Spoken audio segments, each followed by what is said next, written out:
Hi friends, welcome back to our rainbow colour channel. இன்னைக்கு இந்த பதிவில் என்னுயிர் கண்மணி என்ற தொடர்கதையின் 11ஆம் பகுதியை கேட்க உள்ளோம். வாங்க கதைக்குள்ள போலாம். பிருந்தாவனத்தில் குளுமை மட்டுமல்ல, உணர்வுகளும் நிரம்பி இருந்தது. சகுந்தலா அம்மா அப்படியே அன்னபூரணி தாயாரையும் கருணையே வடிவான அன்னை தெரசாவையும் கலந்து செய்த கலவையாக இருந்தார். தேனு மகிழ்வதனியை கவனிடா என்றதும் பிருகா மகிழனை பார்த்தாள். நம்ம 2 பேர் பெயரையும் சேர்த்து ஒரு புது பெயரை உருவாக்கிட்டாங்க என்றான் சிரிப்புடன். புரியுது என்று தலையாட்டி கொண்டாள். அண்ணா சாப்பிடுங்க என்று தேன்நிலா மறுபடியும் சோற்றை வைத்தாள். சகுமா என ஒருவன் சத்தமாக அழைத்திட, வந்துட்டான், என்னை பாரு என் அழகை பாருன்னு முணுமுணுத்து கொண்டாள் தேன்நிலா. பிருகாவிற்கு சிரிப்பு வந்துவிட சிரிப்பதும் புறையேறி கொண்டது. யாருடா நிலா என்று மகிழன் கேட்க, ஒன்னும் இல்லனா, மந்த்லி ஒன்ஸ் வந்து ஃபன் தந்துட்டு போவாங்க, சர்வஜித் ஆதிரன் என்றாள் தேன்நிலா. ஆதிரன் பார்வை முழுவதும் தேன்நிலா பக்கமே இருந்தது. அதனை மகிழனும் பிருகாவும் கவனித்தாலும் கவனிக்க வேண்டியவள் தன் வேலையில் மூழ்கி இருந்தாள். சகுந்தலாவை பார்த்து சைகையில் என்னவென்று வினவினான் மகிழன். அவரோ பிறகு சொல்கிறேன் என்று கூறிவிட்டு ஆதிரனுடன் பேச துவங்கிவிட்டார். ஆதிரனும் சகுந்தலாவுடன் பேசியபடி மகிழனை பார்த்து சிநேகமாய் புன்னகைத்தான். மகிழனுக்கு பதிலுக்கு புன்னகைக்க அங்கே ஒரு நட்பு சத்தமின்றி துளிர்விட்டிருந்தது. மாலை ஆகிவிட்டது. மகிழனும் பிரகாவும் மனதே இன்றி கிளம்பி இருந்தனர். ஆதிரன் சற்று முன்பே கிளம்பி இருந்தான். பிருகா, உனக்கு பிடிச்சிருக்கா? எதிர்பார்ப்புடன் மகிழன் கேட்க, ரொம்ப நல்லா இருக்கு, விட்டு வர மனசே இல்ல. தேன்நிலா நல்லா பேசுனாங்க என்றால் குதூகலமாக. ரொம்ப நல்ல பொண்ணு. இங்க வந்து 3 வருஷம் ஆயிடுச்சு. ஹஸ்பண்ட் இல்ல, இறந்துட்டான். ரிலேஷன் எல்லாம் சென்னையில இருக்காங்க. மன நிம்மதிக்காக இங்க இருக்கா. இவளுக்கு ஒரு ட்வின் சிஸ்டர்ஸ் இருக்காங்க கரூரில். பார்க்க ஒரே மாதிரி இருப்பாங்க என்று சில விஷயங்களையும் அவளை பற்றி கூறியபடி வந்தான். எல்லாவற்றையும் கேட்டுக்கொண்டவள் மட்டும் போட்டுக்கொண்டாள். ரொம்ப சந்தோஷமாக இருந்தாலும் சரி, வருத்தமாக இருந்தாலும் சரி, இங்கே வந்துடுவேன் பிருகா. நம்ம வயல்ல விளையிற காய்கறி பழம் எல்லாம் வாரம் ஒரு முறை இங்கே வந்துவிடும் என்று அவன் பாட்டிற்கு பேசிக் கொண்டிருந்தான். நான் ஒன்னு கேட்கணும்னு சொன்னேனே என்று அவள் இழுக்க, இல்லையே, பேசணும்னு தானே சொன்ன என வம்பு செய்ய, போங்க நீங்க என்று சினுங்கினாள். அழகு பெண்ணே என்று கொஞ்சம் குரலில் கூற அவளின் முகத்தில் நாணத்தில் நிழல் படர்ந்தது. ப்ளீஸ், நான் பேசுறேனே என்றதும் வண்டியை நிறுத்தி விட்டான். அருகில் இருந்த இடத்திற்கு செல்ல மர நிழலை கண்டதும் அங்கேயே அமர்ந்து கொண்டனர். பேசுங்க மேடம், என்ன பேசணும் என்று கேட்கவும், அது என்னை உங்களுக்கு முன்னாடியே தெரியுமா என்று கேட்க, உனக்கு எப்படி தோணுது என்றான் பதிலுக்கு. இல்ல, நீங்க பேசுறது பழகுறது எல்லாம் ரொம்ப வருஷமா என் கூட இருந்த மாதிரியே ஃபீல் தான் வருது, அதான் கேட்டேன். உங்களை எங்கேயோ பார்த்த ஞாபகம் இருக்கு, ஆனா எங்கேன்னு தான் நினைவே வரமாட்டேங்குது என்றால் பாவமாக. சின்ன வயசுல பார்த்திருப்ப என்றான் வேண்டுமென்றே. அதான், சின்ன வயசுல தான் பார்த்திருக்க, பட் எங்கன்னு தெரியல.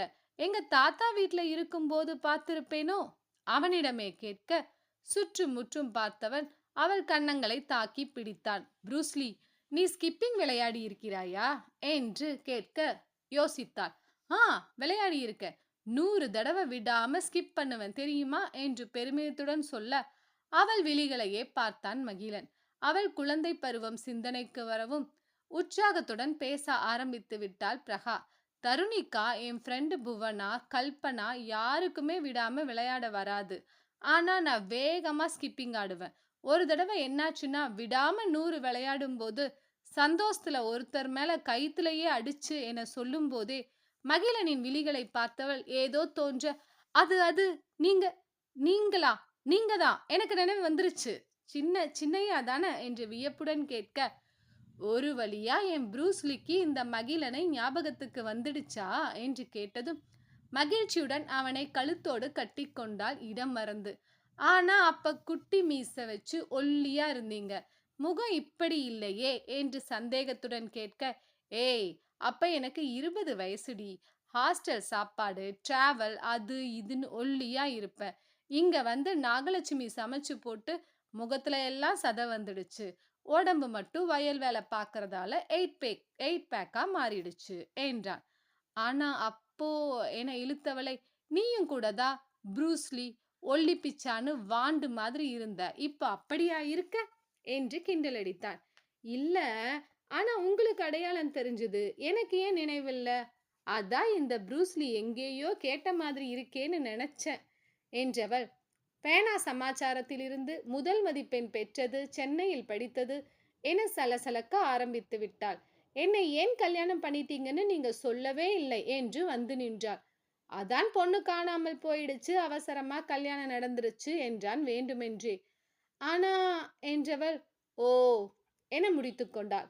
மனமோ மணப்பெண் காணாமல் போனதால் தன்னை வேறு வழியின்றி திருமணம் செய்து கொண்டதாக நினைத்தது. ப்ரூஸ்லி, நீ என்ன நினைக்கிறேன்னு நான் சொல்லட்டுமா என்றதும், வேண்டாம் என்றாள் கண் கலங்க. நீ என்ன பண்ற? உங்க பெரியம்மா கிட்ட போய் கேட்கிற. ஏன் என்ன அவசரமா இந்த வயசானவனுக்கு கட்டி வச்சிங்கன்ட்டு என்றான் வம்பாக. நீங்க ஒன்னும் வயசானவங்க இல்ல என்றால் முகத்தை திருப்பியபடி. எனக்கு 33 வயசு தெரியுமா? பாதி கிழவன் என சொல்ல, அப்படியெல்லாம் இல்லையே, 60 வயசு ஆனாதான் அரை கிழவன் என்றால் மூக்கை உறிஞ்சிக்கொண்டு. இப்ப ஏன் இந்த அழுகையாம் ப்ரூஸ்லிக்கு? ஆதரவாக அணைத்து கொண்டான் அவள் கைகளை எடுத்துவிட்டு. தெரியல, ஆனா வருது, சோகமா இருக்கேன் என்று சொல்லும் போதே விசும்பினாள். அப்போ சரி பண்ணிடலாமா என்றதும் அவனை கேள்வியாக பார்க்க, வா எழுந்துக்கோ என்று அவளை அழைத்து சென்றான். வண்டியில் சற்று தள்ளி அமர்ந்தவளை இழுத்து தன் இடையோடு கட்டிக்கொண்டு அமர வைத்தான். அன்னைக்கு உங்களை அடிச்சிட்டேன், சாரி. அப்புறம் சரியாயிடுச்சு தானே?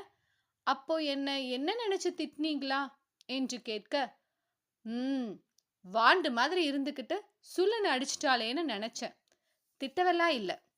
ஆமா, அந்த பேனா வச்சு உங்க ஸ்கூல்ல பிரபலமாகிட்ட போல என்று கிண்டல் செய்தான் அவளை இலகுவாக்கும் பொருட்டு. ஆமா, எல்லா பசங்களும் எனக்குத்தான் உனக்குத்தான் ஒரே போட்டி. நான் மாட்டவே மாட்டேன்னு சொல்லிட்டேன் தெரியுமா? அது வச்சுதான் எக்ஸாம் எழுதினேன். 12th கூட அதனாலதான் ஸ்கூல் ஃபர்ஸ்ட் வந்த தெரியுமா என்றால் பெருமை பொங்க. அது வரைக்கும் அந்த பேனா எழுதுச்சா என்ன என்று சந்தேகமாக கேட்கவும், இப்ப வரைக்கும் அந்த பேனாவை நான் வச்சிருக்கேனே என்றாள். ரொம்ப நல்லாவே எழுதுது என்றாள். ஆச்சரியப்பட்டு போனான் அவள் பதிலில். நிஜமாகவா பிரகா? நம்பவே முடியல என்று கேட்டதும், ஆமாம், பத்திரமா வச்சிருக்க. தருணிக்கா அண்ணன் கூட கேட்டாங்க. தரவே மாட்டேன்னு சொல்லிட்டு அடி வாங்கினேனே தவிர பேனாவை தரல. தூங்கும்போது எடுத்துருவாங்கன்னு பயந்து கழுத்துல கயித்துல மாட்டி உள்ள போட்டுப்பேன், யாருக்கும் தெரியாது என்றாள். ஏய், அது ஜஸ்ட் ஒரு பேனா என்றான் சங்கடமாக. இல்ல, உங்களுக்கு தெரியாது. அது என் கூட இருந்தா ரொம்ப ஹாப்பியா இருக்கிற மாதிரி தோணும். நான் கேட்டதும் முன்ன பின்ன யோசிக்காம நீங்க வாங்கி தந்தீங்க. அப்ப கூட பெருசா தோணல. ஆனா ஒவ்வொரு தடவையும் அதுல எக்ஸாம் எழுதிட்டு வந்து ஃபர்ஸ்ட் மார்க் எடுக்கும்போது என்னை அறியாம அது கூட அட்டாச் ஆகிட்டேன் என்றால் உளமாற. பேனா கூட அட்டாச் ஆகிட்ட, பேனா வாங்கி தந்த என் கூட என்று கேள்வியாய் நிறுத்த, ரொம்ப என்று அவன் முதுகில் சாய்ந்து கொண்டாள்.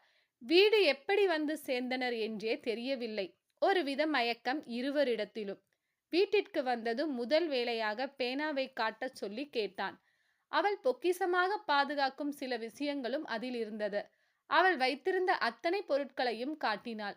தாத்தாவின் அடையாளங்கள், பாட்டி தந்த வளையல் என்று சில பொருட்களை அவர்கள் நினைவாக வைத்திருந்ததையும் கண்டான். இதென்ன கத்தி எல்லாம் வச்சிருக்க என்று கேட்க, அது ஒரு விஷயத்திற்காக தாத்தா தந்தது. அது எப்பவும் என் கூட இருக்கும் என்றாள். உன் பாதுகாப்புக்கு வேண்டியா பிரகா என்று அவள் விழிகளை ஊடுருவியபடி கேட்க, ஆமாம் என்றதோடு முடித்து கொண்டாள். நெடுநேரம் பேசினர். உறங்காத விழிகள் உற்சாகத்தில் இருந்தது. ப்ரூஸ்லி என்றவன் கை நீட்ட அவனது கரம் பற்றினாள். இடைவளைத்து பிடித்தவன் நெற்றியில் துவங்கிய முத்த ஊர்வலத்தை இதழில் முடித்துவிட என்ன, அது நீண்டு கொண்டே சென்று கூடலுக்கு அச்சாரம் போட்டது. விழியோடு விழி கலந்து புனையல் நாகங்களாய் பின்னி பிணைந்து கூடல் தணிக்க, கூடல் இனிக்க, இன்பசாகரம் ஊற்றெடுக்க, இமை மூடா இரவாய் கழிந்து நிலவு பெண்ணவள் மேகக்கூட்டத்தில் ஒளிய, அனல்மேனியன் கீழ்திசையில் மெல்ல எழும் வேளையில் அவளை உறங்க விட்டான். தேடல்கள் முடியாது, இனி நீ இல்லாமல் என் வைகரையும் விடியாது என்ற நிலையை எட்டியிருந்தனர் இருவரும். நெஞ்சில் துயில் கொண்டிருந்த மனையாளின் தலைக்கோதிக் கொண்டிருந்தான். மனமோ கடந்த கால நினைவுகளை அசை போட்டது. என்ன வியூவர்ஸ், கதை ரொம்ப இன்ட்ரெஸ்டிங்கா போயிட்டு இருக்கல. அடுத்த பதிவில் அடுத்த பகுதியுடன் உங்களை சந்திக்கிறேன். அதுவரைக்கும் இந்த வீடியோ உங்களுக்கு பிடிச்சிருந்தா லைக் பண்ணுங்க, ஷேர் பண்ணுங்க, சப்ஸ்கிரைப் பண்ணுங்க. நன்றி, வணக்கம்.